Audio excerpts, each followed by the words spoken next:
The morning Nora Calloway sold her horse, the sky above Abilene, Kansas turned the color of a bruise, purple and swollen at the edges, as if the land itself knew something irreversible was happening.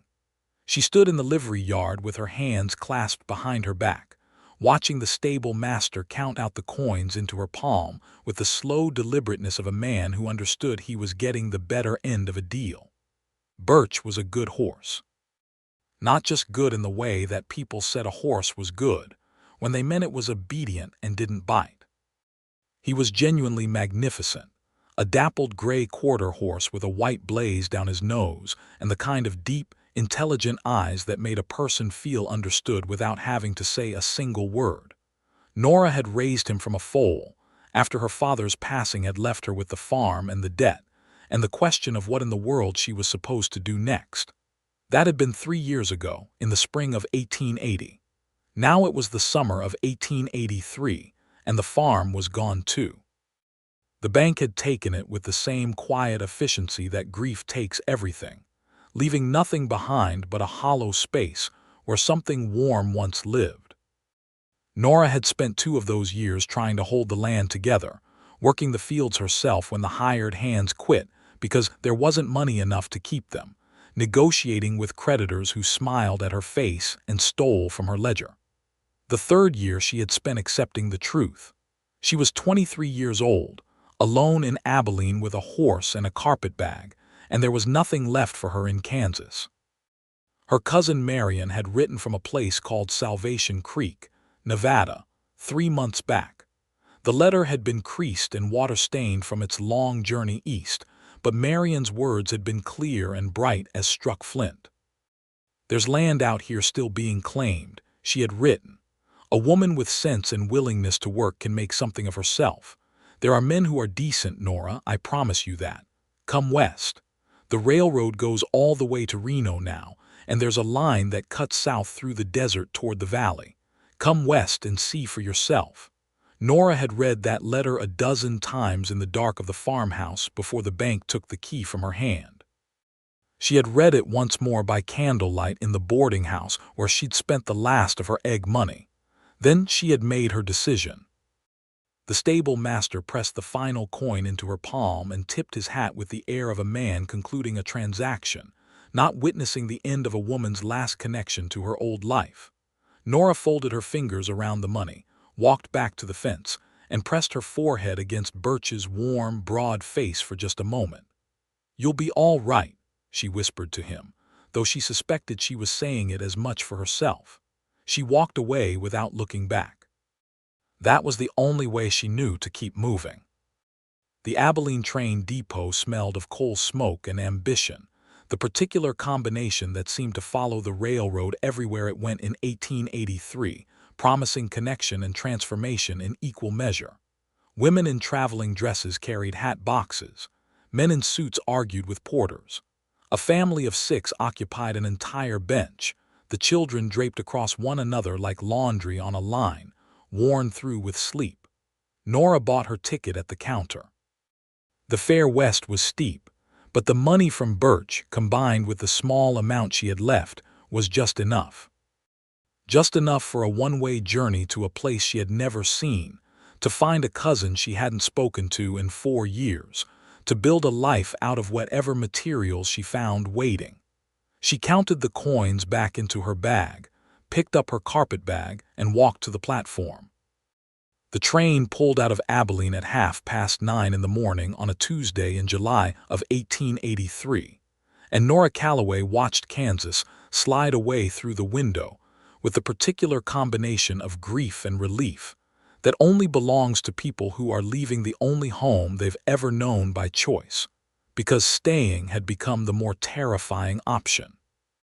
The journey westward in the summer of 1883 was not a comfortable one, particularly in the second-class car that Nora's budget required.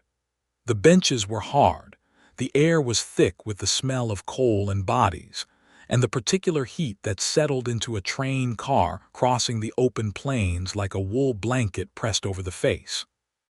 The landscape shifted as the days passed, from the flat green expanses of Kansas to the bleached, wide-open country of Colorado.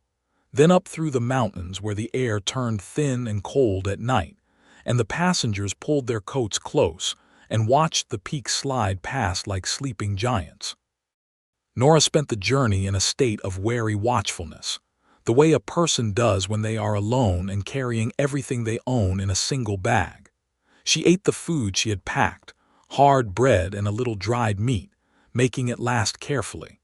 She slept in her seat with her carpetbag pressed against her legs and her hand on the small brooch at her collar that had been her mother's, the only jewelry she still owned. On the second day, a woman named Clara sat beside her, a school teacher from Ohio heading to California who talked with the enthusiasm of someone who had been quiet a very long time. She was perhaps 40, with gray threading through her dark hair and the kind of steadiness about her that spoke of a woman who had navigated a great deal on her own. They talked for several hours, Nora and Clara, while the train climbed up toward the Rocky Mountains. Clara told her about the teaching position waiting in Sacramento. Nora told her more carefully about Marion and Salvation Creek and the general outlines of starting fresh. "Are you frightened?" Clara asked, with the directness of a schoolteacher who had learned to ask the important questions. Nora considered the question honestly. "I was frightened back in Kansas," she said at last. "Out here I'm just moving." Clara smiled at that, a real smile, the kind that reached all the way up. "That's a good way to be."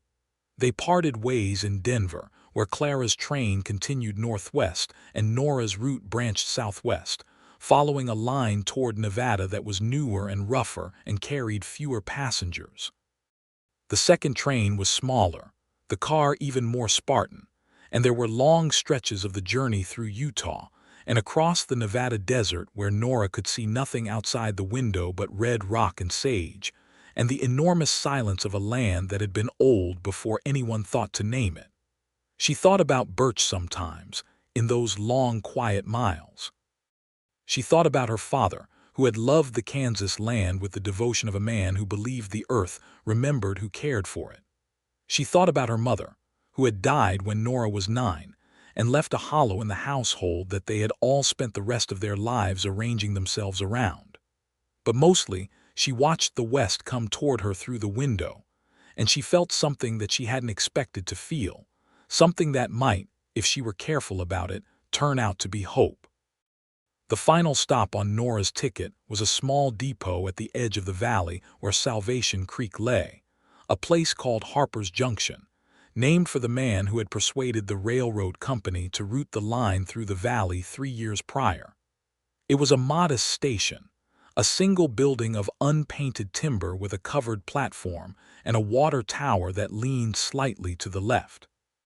The surrounding country was magnificent in the way that the Nevada high desert is magnificent in midsummer, all gold and ochre, and the deep sage green that smells like rain even when there hasn't been any. The train hissed and shuddered to a stop, and Nora stood and gathered her carpetbag and smoothed her skirt and stepped out onto the platform into the full force of the Nevada afternoon sun, which was immediate and pressing and completely indifferent to her. She looked around. Marion had said she would send someone to meet her.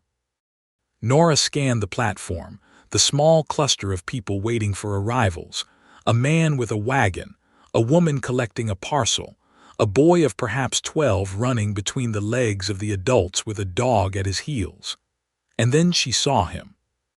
He was standing at the far end of the platform, leaning against one of the timber posts, with the relaxed patience of a man who spent a good deal of his life waiting on things he couldn't rush. He was tall, broad through the shoulders, wearing a worn leather vest over a blue cotton shirt, the kind of clothes that had been washed so many times they'd settled into the shape of the person wearing them.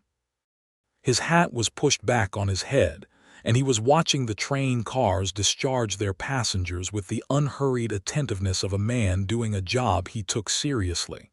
When his eyes found Nora, he straightened. Not abruptly, not with any particular drama.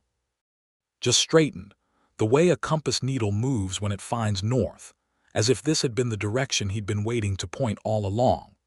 He walked toward her, and she had a moment to take in the detail of him. He was perhaps 27 or 28, with sun-darkened skin and dark hair that curled slightly at his ears from the heat, and brown eyes that were doing what she had noticed good eyes always do, taking in the actual person in front of them rather than the idea of what they expected to find. There was a small scar above his left eyebrow, old enough to have faded to silver, and he carried himself with the particular economy of movement that belonged to people who had learned to conserve energy in a landscape that demanded it. "Miss Calloway?" he asked, and his voice was low and even, the kind of voice that would carry across an open field without being raised. "That's right," Nora said. "I'm Cole Rafferty," he said. "Your cousin Marion sent me." She would have come herself, but the well at the Hendersons' place broke this morning and half the valley's over there trying to help sort it out. She asked me to come get you and bring you safe. He paused, looking at her carpetbag. "Is that all you've got?" "That's all," Nora said without apology. He nodded once as if this answer was exactly the one he'd expected and it was entirely fine. "My wagon's out front," he said. "Salvation Creek is about 8 miles east. The road's not bad most of the way, can be dusty." "I've been on a train for 3 days," Nora said. "Dust is not something I'm concerned about." Something happened then in his expression, a brief thing, a flicker at the corner of his mouth that might have been a smile if it had gone any further. It didn't, but Nora noticed it. "Right," he said. "Let's go then." The wagon was a sturdy work vehicle, not fancy, pulled by a pair of bays who looked at Nora with the same direct assessment their driver had. Cole lifted her bag into the wagon bed with an easy economy of motion and offered his hand to help her up onto the seat. And when she took it, she noticed the roughness of his palm, the calluses of someone who worked with their hands every day, and that his grip was careful and steady, present enough to be useful, not so much as to be presumptuous. They set off eastward into the valley, and after the noise of the train, the silence of the open country was startling and deep, broken only by the creak of the wagon and the steady rhythm of the horses' hooves on the packed dirt road. For a little while neither of them said anything, and it was not an uncomfortable silence. It was the silence of two people who were each waiting to see what kind of territory they were actually in before they started talking about it. "Have you known Marion long?" Nora asked at last. "About 2 years," Cole said. "Since she and her husband James came out to the valley. He runs cattle. I work his range most seasons." He kept his eyes on the road ahead, but there was nothing unfriendly in it. "She talks about you, said you were the most capable woman she knew." Nora turned to look at the side of his face. "She told you that?" "More than once," he said. Nora faced forward again and looked at the valley opening up ahead of them, gold and enormous under the blue Nevada sky. "I sold my horse to buy the train ticket," she said, not entirely sure why she was telling him this. Perhaps because the silence had that quality about it, the kind that could hold something true without dropping it. Cole glanced over at her then, a full look, and something in his expression shifted, not with pity which she would not have been able to bear, but with a kind of recognition, the look of a person who knows what it costs to leave something behind. "That's a hard thing to do," he said. "It was the right thing," she said. "Those aren't always the same thing," he said. She looked at him again, surprised by the observation, and found that he was watching the road, but his jaw was set in the way that people's jaws go when they are containing something they understand too well. "No," she agreed quietly. "They're not." They rode in silence for a while longer, and the valley came around them like a gift, the mountains rising to the north and south with their permanent snowcaps gleaming, the sage stretching in every direction, the air carrying that particular combination of heat and altitude and dry sweetness that the Nevada high desert produces in summer. Nora felt the tension of the train journey beginning to release from her shoulders. "Marion said there's land still to be claimed out here," she said. "Some," Cole confirmed. "The Homestead Act still applies. There's parcels along the eastern edge of the valley that haven't been filed on. Good water access if you know where to dig." He paused. "You're thinking of staying, filing a claim yourself?" "I'm thinking of it," Nora said.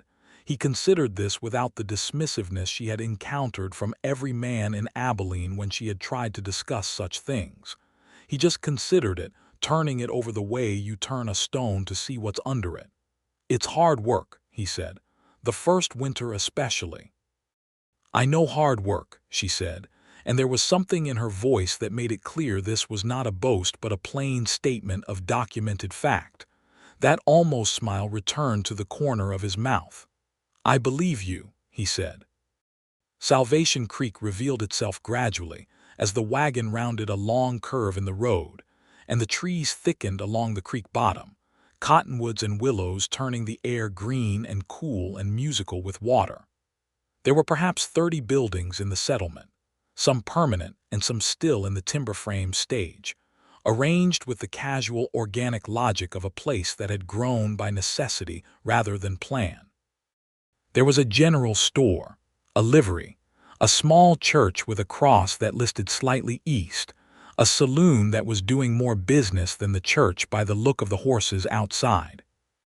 Marion Calloway, who was now Marion Walsh, came running from one of the houses before the wagon had fully stopped, and she was exactly as Nora remembered her from childhood, dark-haired and quick and bright, except that she was fuller now, more settled in her body, with the particular happiness of a woman who had built something that was hers. She threw her arms around Nora before Nora had properly climbed down, and the cousins held each other for a long moment there in the dusty street while Cole Rafferty unhitched the wagon with patient discretion, giving them their reunion. "I'm so glad you came," Marion said fiercely against Nora's shoulder. "I've been praying you'd come." "I'm here," Nora said and laughed a little, which surprised her because she hadn't laughed in what felt like a very long time. Marion pulled back to look at her face, taking inventory with the thoroughness of a person who cares deeply and wants to know exactly what they're dealing with. "You look tired," she said, "but you look like yourself, which is more important." "I feel like myself," Nora said, and realized as she said it that this was true. The train journey, the long sliding away of everything that Kansas had meant, the arrival in this gold and blue valley with its cool creek smell and its mountains and the straight-backed quiet man who had met her at the platform, all of it together had produced in her not the fragmentation she might have expected, but something more like consolidation. "Cole," Marion called, and he looked up from the horses. "Come to supper tonight. James is making his famous terrible stew." He tipped his hat. "I'll try not to be too impressed," he said. Marion snorted. "You are the only man in this valley who will eat it without complaint," she said fondly, and then she pulled Nora toward the house, talking a mile a minute about everything there was to know and see and do in Salvation Creek. Nora followed, but she looked back once over her shoulder. Cole Rafferty was watching her go. When she met his eyes, he didn't look away quickly, the way a person does who's been caught at something. He held her gaze for just a moment, steady and direct, and then he turned back to the horses with the same unhurried competence he had brought to everything else. Nora faced forward and walked into her new life. The supper at the Walsh house that evening was the first truly warm domestic meal Nora had eaten in months, James Walsh's notoriously terrible stew notwithstanding. James was a big, red-faced, genuinely kind man who made up for the stew's deficiencies by being an excellent storyteller, and the four of them sat around the table as the desert evening cooled outside and the candles burned low, eating and talking until the meal was long finished. Cole was different at the table than he had been in the wagon, not precisely warmer, but more present, as if indoors and among people he knew well he was willing to occupy more of his actual space. He told a story about a cattle drive the previous fall that went wrong in 3 separate ways before going right, and his account of it was dry and precise, and so deadpan that Nora found herself laughing before she fully understood the joke. He noticed her laughing and looked at her, and there was something in his expression that was different from how he'd looked at her on the platform or in the wagon, something less guarded, more curious, as if he were revising something. After supper, when Marion and James were washing up and Cole and Nora found themselves on the porch in the dark, listening to the creek and the nighttime sounds of the valley, Nora said, "How long have you been in the valley?" "4 years," he said. "Came up from Texas." "What brought you?" He was quiet for a moment. "Ran my father's ranch in Texas for a few years after he died. My brother wanted to sell it. I didn't, and I lost the argument." He said it without obvious rancor, but with the flatness of a thing that had been turned over enough times to have worn smooth. "So I went looking for somewhere to make something new." "Did you find it?" she asked. He looked out at the dark valley, the mountains black against the stars. "I found good work and good people," he said. "That's enough." She thought about this. "Is it?" He turned to look at her in the dark, and even without being able to see his expression clearly, she could feel the weight of his attention. "I'm starting to think maybe not," he said, and the quiet honesty of it was so unexpected that she didn't know what to say. She said nothing. The creek spoke for both of them for a while. "You mentioned filing a land claim," he said at last, moving them onto steadier ground. "That's serious business. Have you done much farming?" "Ran a working farm for 3 years on my own," she said. "Cattle, wheat, garden plot. I know how to read weather and I know what makes soil good. What I don't know is desert country." "Different from plains farming," he agreed. "The water's the thing out here. You find good water, you can build everything else. Without it, you're done." "Then I need to learn where the water is." "I can show you," he said. "There's a parcel 3 miles northeast of town. Homesteaders tried to file on it 2 years ago and gave up the second summer. But they gave up because they were digging in the wrong place. There's a good spring not 40 yards from where they were working. Water's clean, reliable even in August." She looked at him. "Why didn't someone else claim it?" "Because the Jensens had a mean reputation, even after they left, and folks didn't want to step on any ghost of bad feeling. Also," he said, and that almost smile was there again in the darkness, detectable more by the change in his voice than by any visible change in his face, "most people haven't looked at it carefully enough to find the spring." "But you have," she said. "I look at things carefully," he said simply. The following weeks were the most exhausting and quietly extraordinary of Nora's life. She filed the land claim on the northeast parcel with the county land office in the nearest town, signing her name in the ledger with the particular firmness of a woman who has spent some time being too tentative and has decided to stop. The land agent, a thin man named Pruitt who looked at her over his spectacles with barely concealed skepticism, processed her papers with the officiousness of a man performing a transaction he considered inadvisable, but he processed them, which was all that mattered. Cole took her out to the parcel the next morning on horseback, riding a borrowed sorrel mare from the livery since Nora had no horse of her own, and she saw the land for the first time in the early light when the desert was copper and gold, and the shadows of the mountains were still long across the valley floor. It was rougher than she had imagined. The Jensens had left the skeleton of a cabin, 3 walls and a partial roof, which was both useful and dispiriting to look at. The land itself was rocky in places and needed clearing, but the soil in the lower flats had the dark, promising density that Nora had learned to recognize in good growing earth. And when Cole walked her to the spring, she knelt beside it and pressed her fingers into the wet ground and felt the particular certainty of a person who has been handed exactly what they needed. "This is it," she said. "That's what I thought too," he said, from a few feet behind her. She turned to look up at him, this careful man with his sun-lined face and his watchful eyes, standing in her morning light on her land, and something moved in her chest that she elected not to examine too closely. "Not yet." "I'm going to need help with the cabin," she said practically. "James Walsh has a knack for timber framing," Cole said, "and Tom Hadley at the feed store owes me a favor. Give me 2 weeks and I can get you a roof." "I'll pay," Nora said immediately.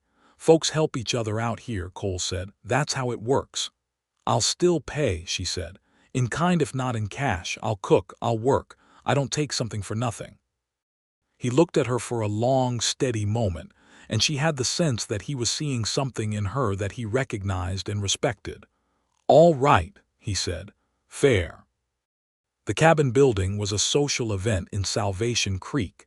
in the way that necessary things in small frontier communities often become social events, because people are practical, and practical people understand that many hands accomplish more than few, and that the sharing of hard work creates the kind of bonds that sustain a community through the harder times that inevitably come.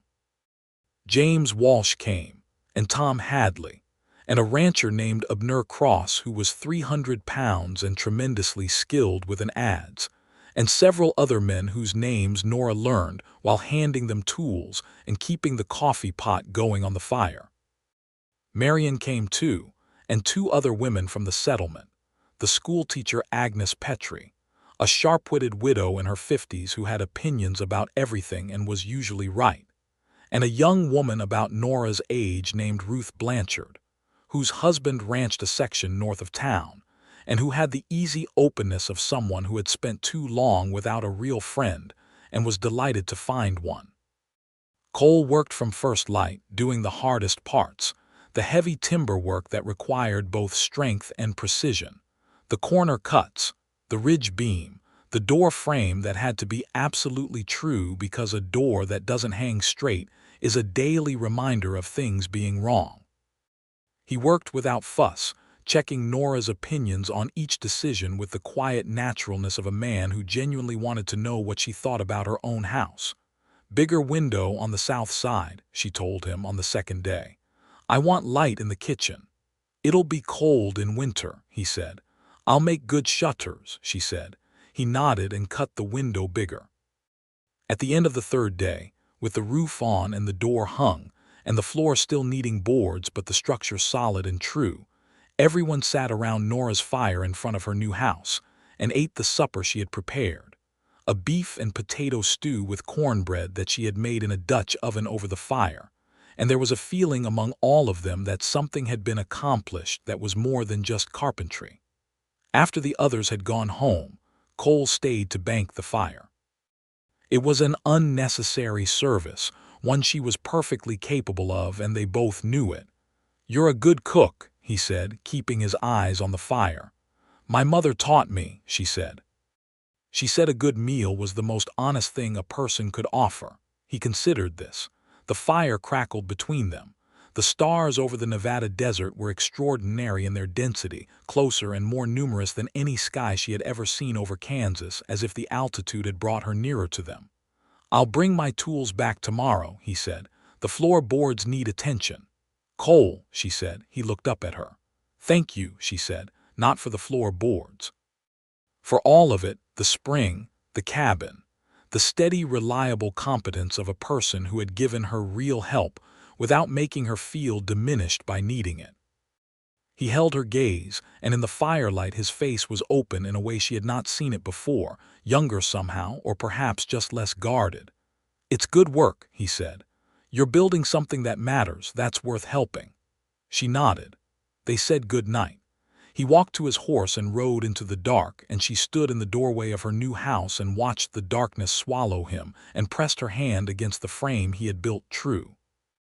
August in the Salvation Creek Valley was the season of learning, and Nora threw herself into it with the wholehearted ferocity that had always been her main attribute, the thing that had kept the Kansas farm going 2 years longer than logic suggested was possible. She learned the rhythms of desert gardening from Ruth Blanchard, who had been born in Utah and understood alkali soil, and the strange compressed growing season with a woman's earned expertise. She learned the social geography of the settlement from Marion, who was its unofficial historian and diplomat, and knew exactly which relationships were complicated and why. She learned where to find things, how to trade, how to navigate the informal economy of a frontier settlement where cash was scarce and credit was built on character. Cole came by the land claim regularly, sometimes to help with something specific, the floorboards, a fence line, a question about the spring channel, and sometimes for no reason that was stated, arriving in the late afternoon with the natural air of a man who happened to be passing. She understood these visits for what they were, not because she was vain about it, but because she was honest with herself, and Cole was not a man who did things without intention. She liked him. She liked him in the increasingly unavoidable way that tends to develop when you spend time with someone whose company makes the specific gravity of the world feel slightly more manageable. She liked the way he thought before he spoke. She liked the way he listened, with his whole face, not just his ears. She liked that he was honest about the hard parts of things without being grim about them. She liked the smell of leather and sage that he brought with him into rooms. She liked the way he looked at her land and saw what it could become, not just what it was. She was also, with the somewhat alarmed practicality that had always characterized her inner life, aware that she was in no position to be derailed by feelings for a man, not with a land claim to establish, and a winter to survive and nothing but her own wits and work standing between her and the kind of failure she had already once been forced to absorb.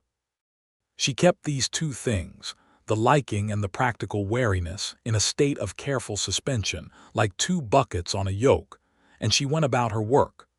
One afternoon in late August, a man rode into Salvation Creek who changed the general texture of things. His name was Deacon Holt, and he was the foreman of a large ranching operation called the Meridian, run by an Eastern investment company that had been quietly buying up grazing rights throughout the valley for the previous 2 years. Holt was a sleek, good-looking man with cold eyes and the particular smoothness of someone who had learned to use pleasantness the way other people use tools, as a means of getting what he wanted. He came to Nora's land claim on the second day after his arrival, and he stood at her door with his hat in his hand and a smile on his face and offered to buy her parcel. "It's not for sale," she said. "Miss Calloway," he said with the patient reasonableness of someone who was accustomed to opposition being temporary, "you've been here, 6 weeks? Desert farming is a hard business for someone without experience. The Meridian is offering a fair price. You could take it and be comfortable." "I said it's not for sale," she repeated, without raising her voice or adjusting her expression. Something moved in his eyes, quickly suppressed. "The offer stands for another week," he said, putting his hat back on. "I'd think carefully." He rode away, and Nora stood in her doorway and watched him go and felt the specific cold clarity of someone who has just been told, in the pleasantest possible terms, that they are about to have a problem. She told Cole that evening. He came by as the sun was dropping behind the western mountains, and the shadow of the valley was rising, and she told him about Holt's visit while she moved around the kitchen and he sat at the table, and she watched his expression go through several things without quite settling. "The Meridian's been pushing," he said. "They approached James Walsh last spring, told him the same thing, fair offer, take it or things might get difficult." "What did James do?" "He told them where to go," Cole said. "But James has 30 head and a full crew. They didn't push hard." He paused. "You're on your own out here. That makes you an easier mark in their thinking." "In their thinking," Nora said with a particular tone. "Not in mine," he said, and the directness of it, the immediate, unqualified correction, was so characteristic of him that it made something in her chest loosen. "I'm not selling," she said. "I know you're not," he said, "but we should tell people. The more of the valley that knows Holt's been here, and what he said, the less comfortable the Meridian is about pushing further. They don't want the kind of attention that comes from being seen to bully a woman running a homestead." This was good thinking, clear and practical, and without any suggestion that she ought to be scared or ought to reconsider. She looked at him across the table and thought about the fact that she had known this man for less than 2 months, and that she trusted his counsel more than she had trusted any person in years. "All right," she said. They told Marion, who told everyone in Salvation Creek with the magnificent efficiency of a woman who understood the power of a community's collective knowledge. Holt made one more visit to Nora's land 3 days later and found her working her garden with the calm industriousness of someone who had made her decision and had nothing further to discuss on the subject. He repeated his offer. She repeated her answer. He left, and she did not see him again that week, and the Meridian pulled its attention to other targets. It was not entirely resolved, she knew. The Meridian was not the kind of operation that abandoned its interests permanently. but it was managed for now, and she had other things to attend to. September came in on a cool, dry wind that smelled of the coming season, and with it came the beginning of the real conversation between Nora and Cole. It started, as real conversations often do, with something small. She was sitting on the front step of her cabin in the early evening, reading a letter from a friend back in Kansas, when he came by on his way back from the Walsh Range. He had taken to stopping in the evenings when he passed, and she had taken to having a second cup on the stove. He tied his horse and came to sit on the step beside her, close but not crowding, and they watched the last of the sunset drain out of the western sky and didn't talk about anything important for a while. Then he said, "What was the horse's name?" She looked at him, not understanding at first. "The one you sold," he said, "for the ticket." Something about the question, its particularity, the fact that he had been thinking about it, turned a small key somewhere in her chest. "Birch," she said. "He was a dapple gray. I raised him from a foal." She paused. "My father named him. My father had a feeling for names." "What was your father like?" He asked, and he asked it the way he asked everything, quietly, as if he had all the time in the world and whatever she said would be worth hearing. She thought about her father, Edward Calloway, who had been tall and slow to laugh, and who had loved the Kansas land and his daughter with equal and uncomplicated devotion, who had died of a fever when Nora was 20 and left her holding everything. "He was steady," she said. "He never did anything dramatically. He just showed up every day and did the work and told the truth. I didn't understand how rare that was until I started meeting people who weren't like that." Cole was quiet for a moment. "My father wasn't steady," he said. "He was brilliant and chaotic, and he built something real in Texas by sheer force of will, but holding it together day to day wasn't something he was built for. That was my job." He said it without bitterness, but with the old tiredness of someone who has carried something heavy and long. "How old were you when you started managing it?" she asked. 18, he said. "When my mother left." She did not ask more, not wanting to tread on something private, but she held the information, this piece of the map of him. He had been holding things together since he was 18, the same age she had started learning how to fail gracefully and begin again. "I think," she said carefully, "that people who were given a lot to carry young either become very strong or they break, and you don't look broken." He turned to look at her, full and direct in the last of the evening light. "Neither do you," he said. And there it was, the first time either of them had said directly the thing that was between them, acknowledged the recognition, the shared frequency, the thing that had been growing since the platform at Harper's Junction. Neither of them moved. The stars were beginning to appear. "Nora," he said, and just the way he said her name, with that particular careful weight, as if it were something worth saying correctly, was enough to make her breath catch. "Cole," she said back, which was not an answer to anything he had said but was somehow precisely right. He reached out, slowly and without any sudden quality to it, and took her hand where it rested on her knee. His thumb moved once across her knuckles. It was so small a gesture that in any other context it might have meant nothing at all, and in this context it meant everything. They sat like that until it was fully dark, and then she said, "Stay for supper," and he said, "All right," and that was how it began. October in the Salvation Creek Valley was a revelation. Nora had not expected the beauty of it, the way the cottonwoods along the creek turned gold all at once, sudden and complete, as if they had been saving it up all summer. The air sharpened, the nights dropping cold while the days remained warm and clear, the sky the particular deep blue of high desert autumn. She and Cole moved through October in the gradual way of two people who are certain of each other but want to honor that certainty by not rushing it. He came for supper most evenings. She went with him on Sundays to see the range he managed for James, riding the borrowed sorrel, learning the lay of the larger land.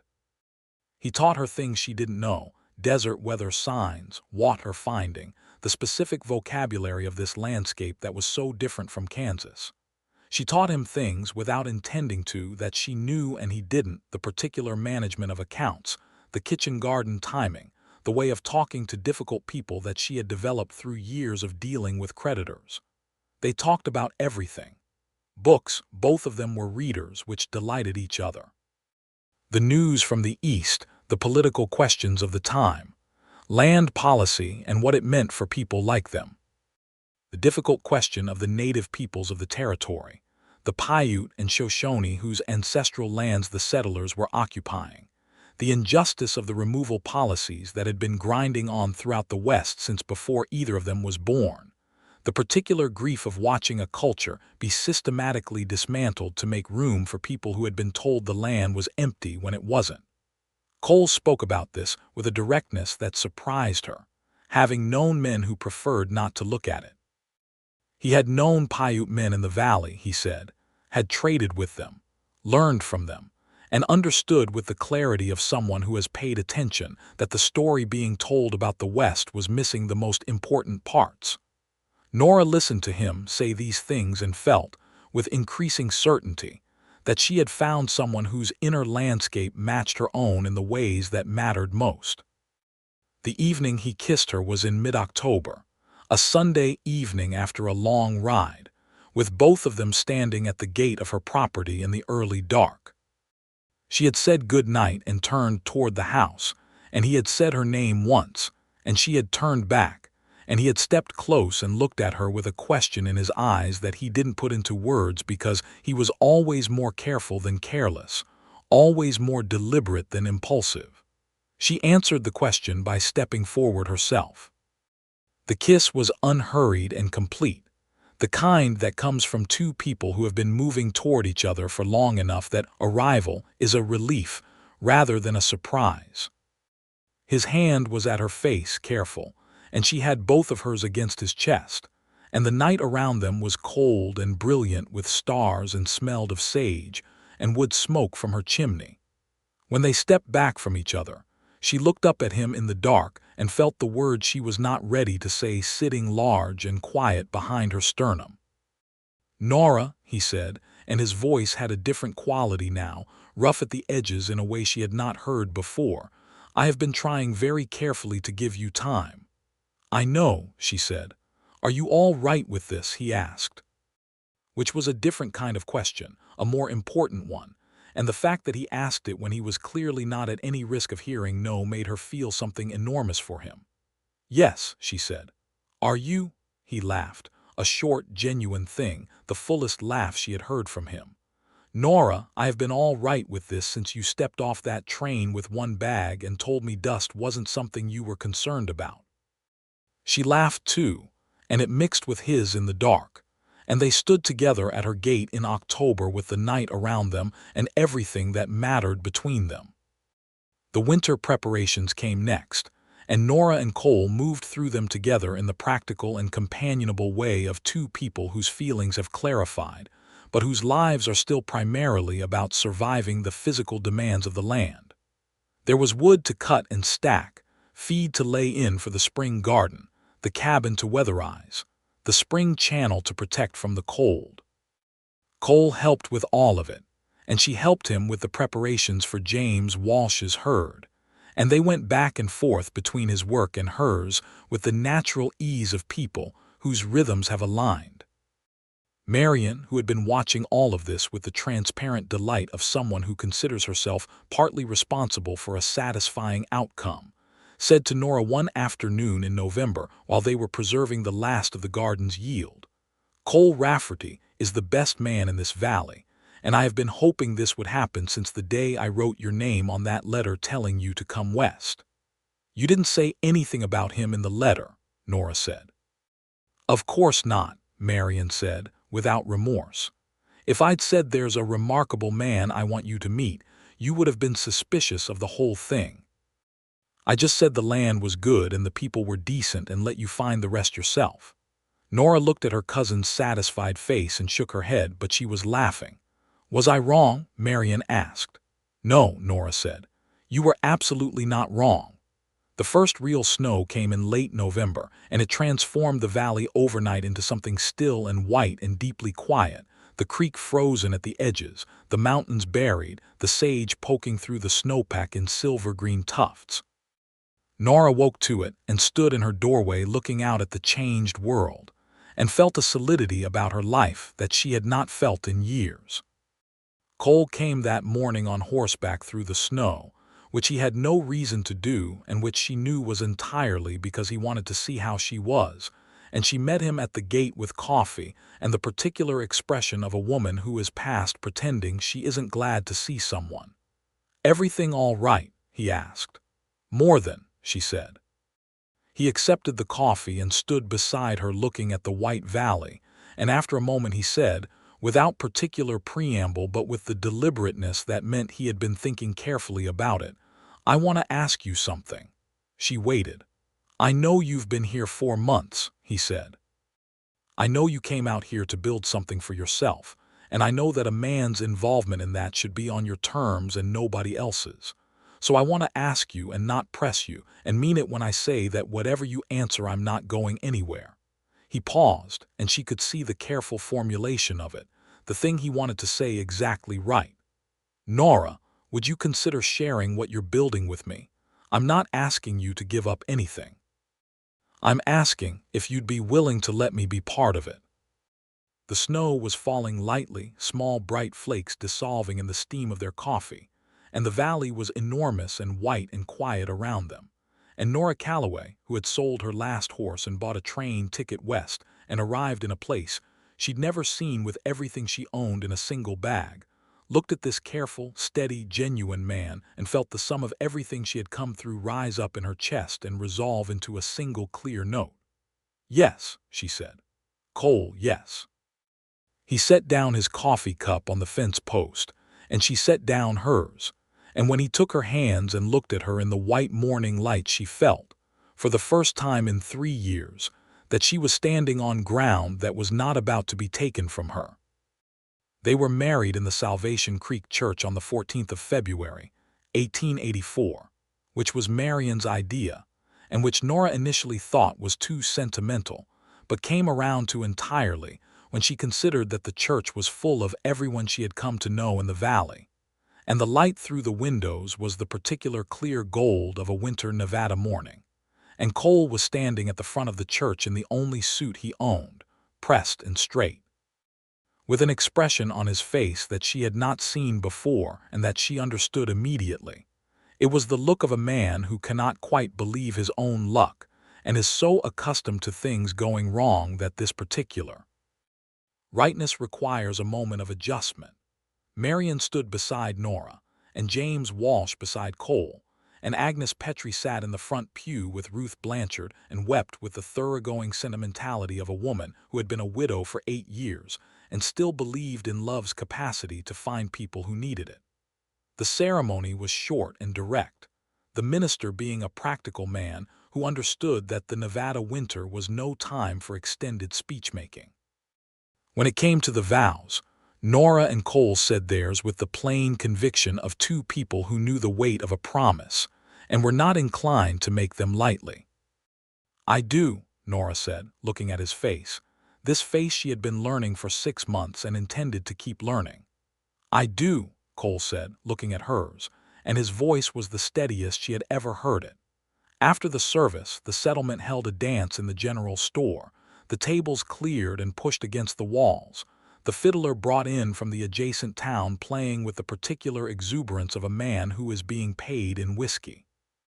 The whole of Salvation Creek turned out, and in the yellow lamplight and the warmth of the fire, Nora danced with her husband on the rough plank floor and felt the particular quality of happiness that belongs to a life that has been hard and is now in this moment genuinely good. "You can dance," she said, surprised. "My mother taught me," he said, "before she left. She said it was the most important social skill a man could have." "She was right," Nora said.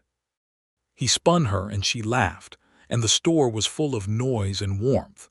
And outside the Nevada winter held the valley in its white and starlit fist, and inside they were all warm against it together. The first spring on the Rafferty claim was a revelation.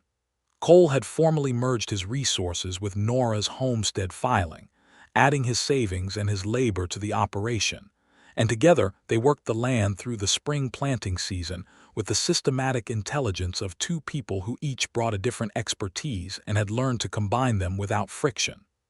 Nora understood cultivation and yield, the timing of soil, the chemistry of what grew where. Cole understood the larger logistical picture, water management, the relationship between the grazing operation and the growing one, the political economy of the valley that determined who got what access to what resources. They planted a substantial kitchen garden immediately, for household use and trade. They planted a field of wheat on the best flat ground, and Nora laid out the planting plan with the careful precision of someone who had learned, through hard experience, exactly what mistakes cost. Cole dug an extended channel from the spring, grading it carefully so the water reached every part of the planted area, and Nora was there beside him with the level and the spade, because she had always worked alongside, not behind. The Meridian made one more approach in early spring, this time through an intermediary, a lawyer type who arrived from Reno and presented himself at their door with a more formal document and a larger offer than Holt had made. Cole met him at the gate, and the meeting was brief and not unfriendly but perfectly clear. "We're not selling," Cole said. "You can tell your clients that this parcel is occupied, developed, and not for sale at any price. They're welcome to look elsewhere." The lawyer looked at the cabin, the garden, the channel work, the evidence of a genuinely established operation, and made some internal calculation. "I'll convey that," he said, and left, and did not return. They heard later, through the reliable channel of Marion's information network, that the Meridian's principal backer in New York had withdrawn his investment after reading some unflattering reports about the company's business practices in Nevada, and that the operation was scaling back significantly. Deacon Holt had ridden out of the valley in March without saying farewell to anyone, and nobody had been particularly sorry to see him go. The wheat came in that summer better than expected. The kitchen garden was productive beyond what Nora had dared to hope, the spring being as reliable as Cole had said, the soil responding well to her management. They sold surplus at the settlement, traded with the neighbors, put up enough for the winter that by August Nora felt the solid, bone-deep satisfaction of genuine sufficiency. It was not wealth. It was something better. It was enough, built by their own hands, standing on ground that belonged to them, in a valley that had chosen them as surely as they had chosen it. In the evenings now, when the work was done and the light was going gold over the mountains, they sat on the front step of the cabin together, Cole with his coffee and Nora with hers, and they talked about everything and nothing, the way people do when they are easy with each other, when the space between them has been so thoroughly occupied by trust that silence and speech are equally comfortable. She told him about her father's voice, the specific low rumble of it that she could still hear if she tried, reading aloud on winter evenings. He told her about Texas, the particular smell of the land there, the way the heat was different from Nevada heat, wetter and more pressing. She told him about the night she had understood the farm was truly lost, sitting at the kitchen table with the bank's letter, and the quiet, terrible work of accepting it. He told her about his brother Samuel, who had sold the Texas ranch and used the money to go to San Francisco and was doing well by all accounts, which Cole said he was genuinely glad of, and she believed him. In October of 1884, Nora knew she was expecting. She sat with this knowledge for several days before she told Cole, not from reluctance, but from the private ritual of sitting with something large before sharing it. When she told him on an October evening not unlike the one in which they had first properly talked, he went very still for a moment, and she watched the news move through him, saw the stillness break into something entirely different. "Nora," he said, and his voice was rough in the way she associated with his strongest feelings. "I know," she said, and smiled at him because she knew exactly what was in his face. He crossed to her and put his arms around her with the particular carefulness of someone newly afraid of breaking something, and she pressed her face against his shoulder and felt the steady thump of his heart, and they stood together in the kitchen of their cabin in the Nevada autumn, holding on. Cole Rafferty, it turned out, was a man who had been very well suited for fatherhood, and had no idea until the morning his son arrived. Their boy was born in the spring of 1885, a large, healthy, indignant baby who arrived at dawn with the assistance of Marion and Agnes Petrie, and a physician who had ridden out from Harper's Junction the night before. Cole was in the next room through the long night, and Nora could hear, during the pauses, the particular quality of silence that told her he was on the other side of the wall, present and unable to help and doing his best with that. When the baby was born and she could hear him breathing in the thin morning air, she called Cole in, and he came through the door and stopped completely, as if the sight of her holding their son required a moment of absolute stillness before anything else could happen. Then he came and sat beside her on the bed, and she put the baby in his arms and watched the expression on his face do something she had no adequate words for. "He looks annoyed," Cole said finally, his voice stripped down to something essential. "He's been evicted," Nora said. "Give him a minute." Cole laughed, low and unsteady, looking at his son. "What do we call him?" They had talked about names. Nora had said she liked the name Edward for her father. Cole had been quiet for a moment in that way that meant he was moved. "Edward," he said now, looking at the boy. "Edward James Rafferty." The middle name was for James Walsh, who had been as close to a brother as Cole had made in the years since he came west. Nora had suggested it, and Cole had accepted it in the way he accepted things that touched him deeply, with a brief quiet nod, and then a silence that said more than words would have. Edward James Rafferty was a child of the Salvation Creek Valley in every particular. He was curious and loud and physical, and by the time he could walk, he was attempting to follow his father everywhere, which Cole accommodated with the patient delight of a man who had not known he was waiting for this particular form of company. In the evenings, Nora watched Cole carry the boy on his shoulders through the garden rows, pointing at things, naming them, providing Edward with a patient and thorough accounting of the world they had built together. She watched this from the porch and felt the fullness of it press against her chest like a physical thing. Salvation Creek grew around them in those years. The settlement added a proper schoolhouse in 1886, and Agnes Petrie, who had been the informal teacher of every child in the community for 3 years already, finally had a building worthy of the operation. The church got a new roof. A doctor came to stay, a young man from Philadelphia named Marcus Webb, who arrived with his wife Catherine, and an excellent supply of medical texts, and a willingness to learn what the land required, and who became, in short order, one of their circle. The Rafferty claim expanded in 1887 when Cole filed on an adjacent parcel that had come available, extending their operation to the east and giving them access to better cattle grazing. They added a small herd, a practical number, enough to be worth managing without overwhelming what they could handle. Nora took over the bookkeeping for both the agricultural and ranching operations, which she found she was extremely good at, having developed in Kansas a thorough if painful education in the difference between surviving and thriving financially. In the early autumn of 1887, Marion had her first child, a daughter she named Elena Rose Walsh, and the two families became the kind of close that only comes from shared geography and shared history, from having been present at each other's beginnings. Cole was the first man other than James to hold Elena, and the picture of him holding the tiny girl with the same careful attention he gave to everything was one of Nora's privately treasured images. Their second child came in the spring of 1888, another boy, smaller and quieter than Edward, and with Cole's dark hair and Nora's direct gray eyes. They named him William Thomas Rafferty, and where Edward was bold and loud, William was thoughtful and observant, watching the world from under his lashes with the particular attentiveness of a born student.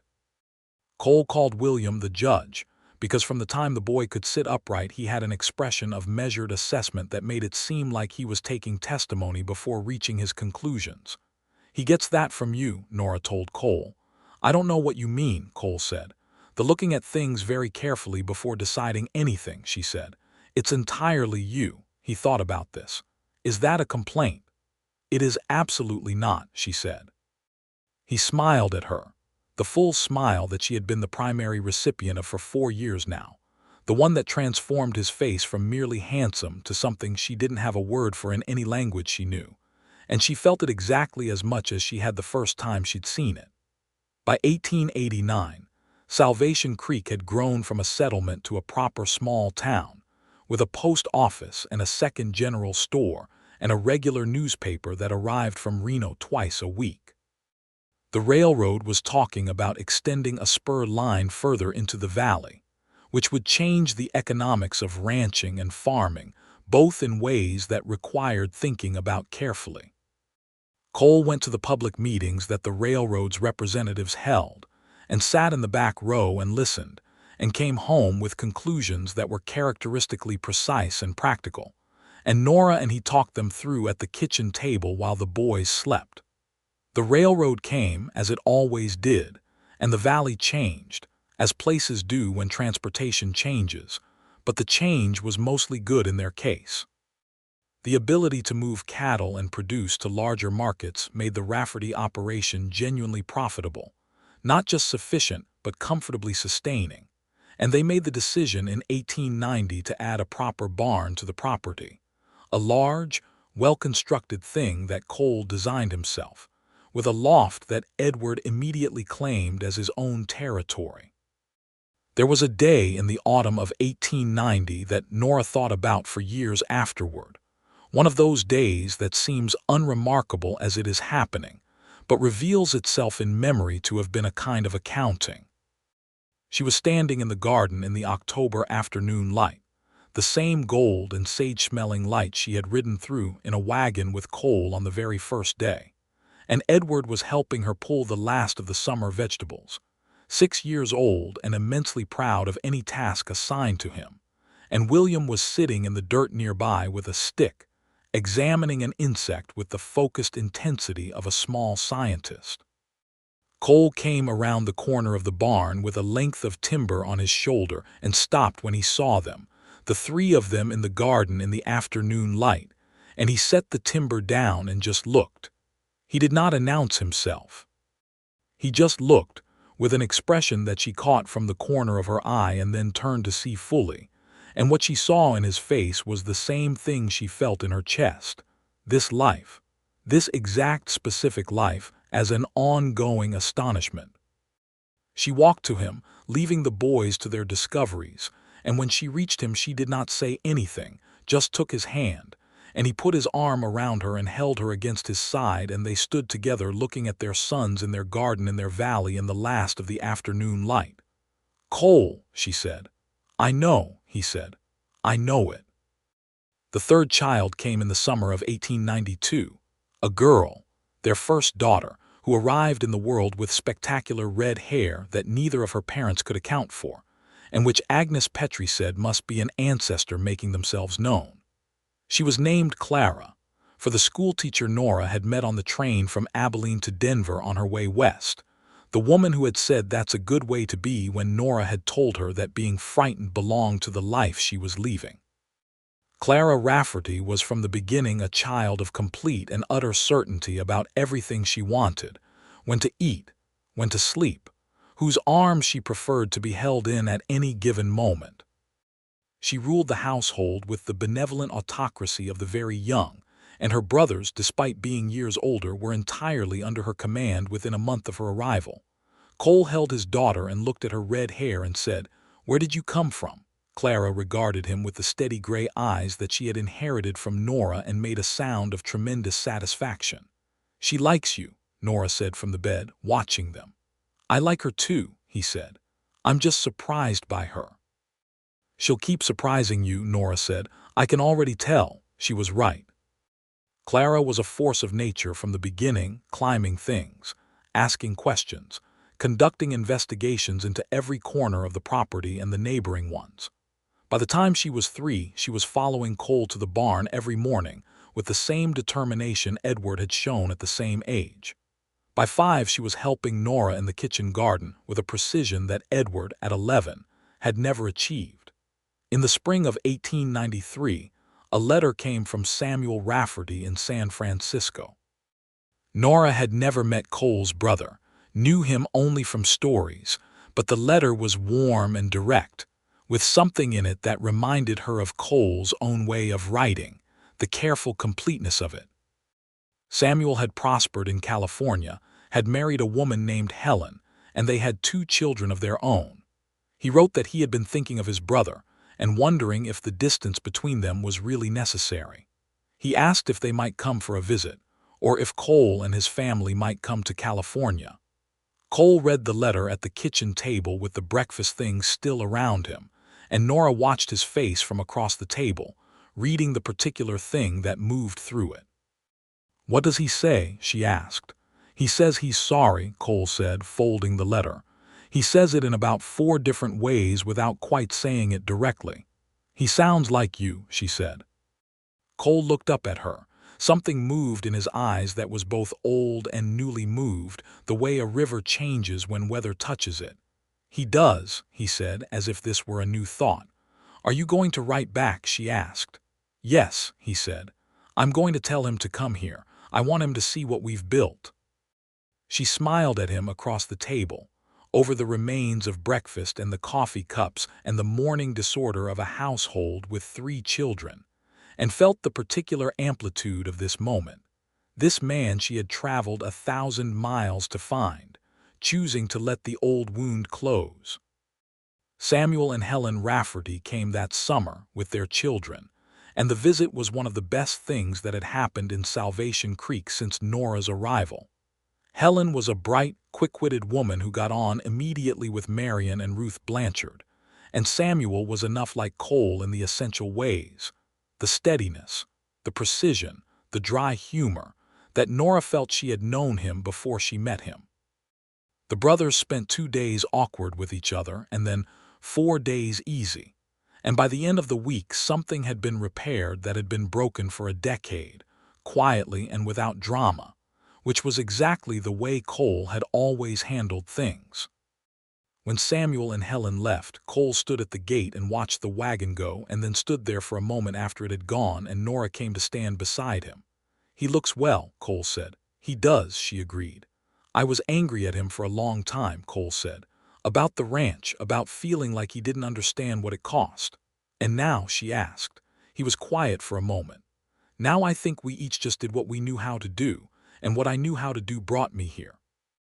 He looked at her, and there was 20 years of something in his face, 10 years before her and 10 years with her, the hard part and the good part and everything in between. "I'm not sorry about any of it," he said. She put her hand on his arm. "Neither am I," she said. They wrote to each other after that, Cole and Samuel, regularly, and the distance between them was still real but no longer the particular cold kind of distance that comes from unresolved things. The years moved with the good speed of a life being well lived. Salvation Creek became a real town in the way that places do when enough people have decided they're staying. When the second generation begins to grow up in houses their parents built and considers those houses unremarkable because they have always been there. Edward Rafferty, at 14, was the image of his father in height and the image of his mother in directness, and he wanted to study law, which Cole thought was impractical and Nora thought was exactly right, and which Agnes Petrie, now retired and living with a niece, wrote a strong letter in support of to a school in Reno. William remained the observer, the quiet one, who at 13 was showing a talent for drawing and mathematics that the Dr. Marcus Webb's wife Catherine, who was an artist herself, was encouraging. Cole watched William's development with the same patient attention he brought to everything, recognizing in the boy's temperament something he understood without needing to explain. Clara, at 5, ran the family in all the ways that mattered. In the winter of 1897, Nora turned 37, and Cole turned 40, and on the evening of his birthday they sat on the front step of the cabin that he had built true with his own hands 14 years ago, the old step that had been replaced twice now but occupied the same position, and looked at the valley that was theirs in the way that a place is yours when you have known every inch of it through every season. Cole had her hand in his thumb moving across her knuckles the way it had on their very first evening, before any of it, before the wedding and the children and the years and the good work of a life built together. 40, she said.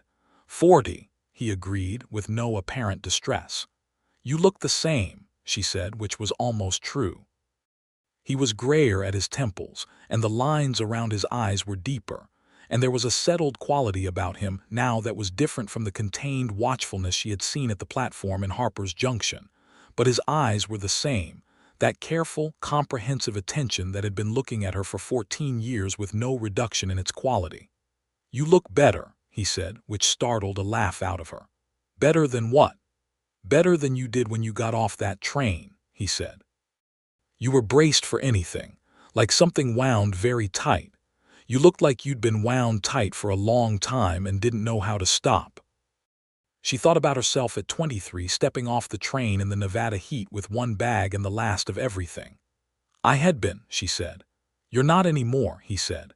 She looked at the valley, the winter stars over the mountains, the frozen creek glinting in the moonlight, the barn roof they had built together, the window of the room where their children were sleeping, the smoke from their own chimney rising straight into the clear, cold air. No, she said, I'm not. He brought her hand up and pressed his lips to her knuckles, a gesture so private and familiar and full of 14 years of everything they had been to each other that she felt the whole of it pass through her like warm light, from the train station to the spring to the cabin to the wedding to the children to this step, this moment, this man. Cole, she said. I know, he said. I know it. The spring of 1898 was one of the finest the valley had seen in a decade, warm, and with enough rain to coax the creek into a genuine fullness, and everything on the Rafferty property came in strong. The wheat was excellent, the kitchen garden went in early and well, the cattle had wintered in good condition, and by May the whole of the land had the prosperous, settled look of a place that had been cared for well and was thriving in response. Edward had his letter from the school in Reno, accepting him for the following term. Cole sat with him at the table the evening the letter came, and they talked for a long time, father and son, about what it meant and what it required, and what Cole had learned in 40 years about the kind of man worth being. Nora stayed in the kitchen longer than necessary, listening to her husband's voice, low and careful and full of everything he had never had and everything he was now able to give. William, whose mathematical talent had expanded in every direction, was talking about engineering, the new railroads, the bridge construction that was happening throughout the West. Cole bought him a proper set of drafting instruments for his birthday, and the boy spent 3 weeks drawing plans for an improved channel system for the spring water that was, as Cole examined it, genuinely good engineering.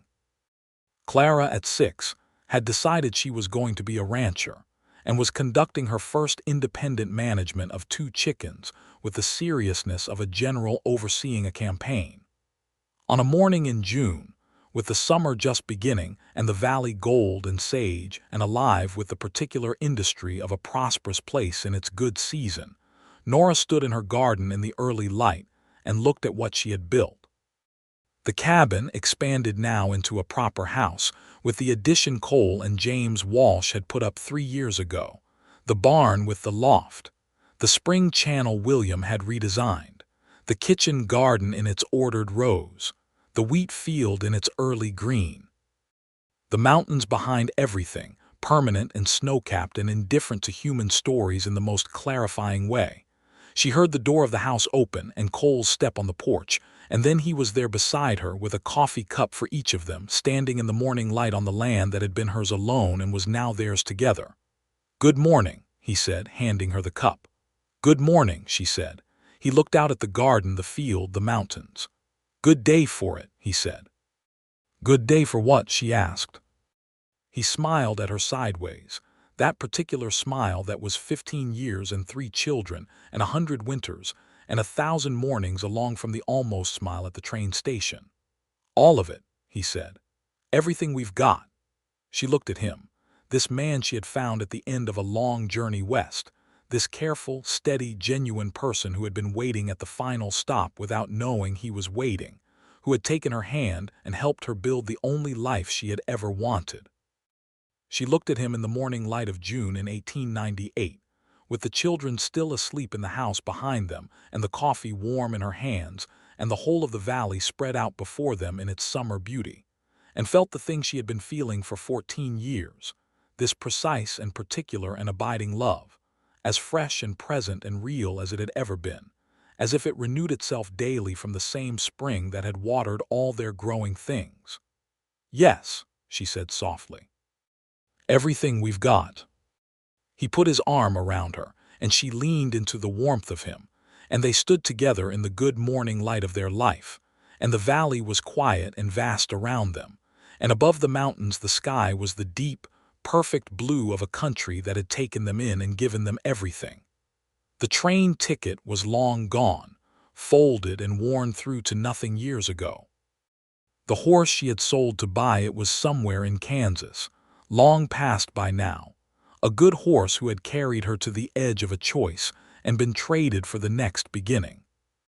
But here, on this ground, with this man under this sky, there was nothing left to trade and nowhere else to go, because they had arrived, completely and finally, at the life that had been waiting for them at the end of the line.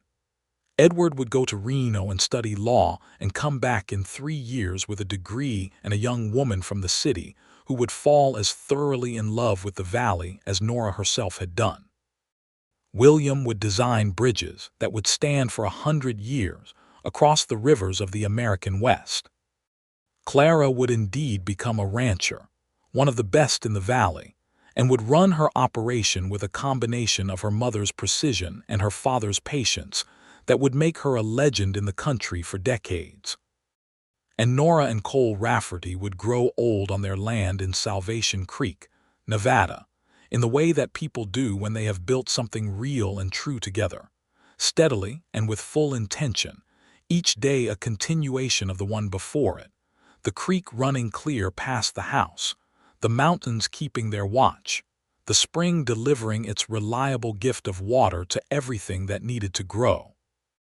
On their 20th anniversary in the February of 1904, Cole gave her a horse, a dapple gray quarter horse with a white blaze down its nose, so similar to Birch that she stood in the barn doorway for a long moment with her hand over her mouth, not saying anything.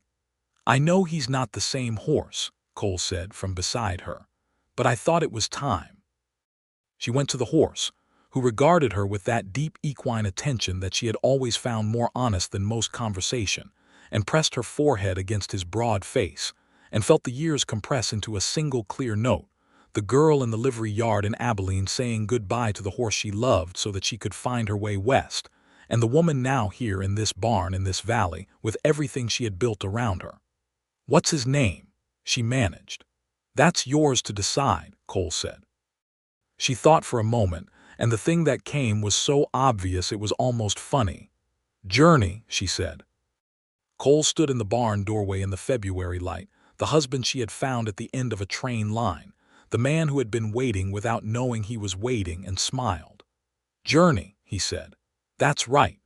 She turned to look at him, and he was everything, the scar above his eyebrow, the gray at his temples, the brown eyes that had been looking at her with that comprehensive, careful attention for 20 years and showed every sign of continuing for 20 more. He was her West. He was her land, her spring, her good ground. She crossed the barn to him and put her face against his chest, and his arms came around her, and outside the Nevada winter held the valley in its white and brilliant embrace, and they stood together in the warmth of the barn, in the good smell of hay and horses, and the particular contentment of a life that has been built with love and work and honest intention, and has turned out, against every difficulty, to be everything it was meant to be. This was the life that a train ticket and a leap of faith and a dapple gray horse had purchased. This was what waited at the final stop, not just a man, but a future, a valley, a family, a home so thoroughly hers that it breathed with her and warmed with her, and would hold the print of her when she was long gone from it. She had traded her last horse for a ticket west, and everything she had ever wanted had been waiting at the station.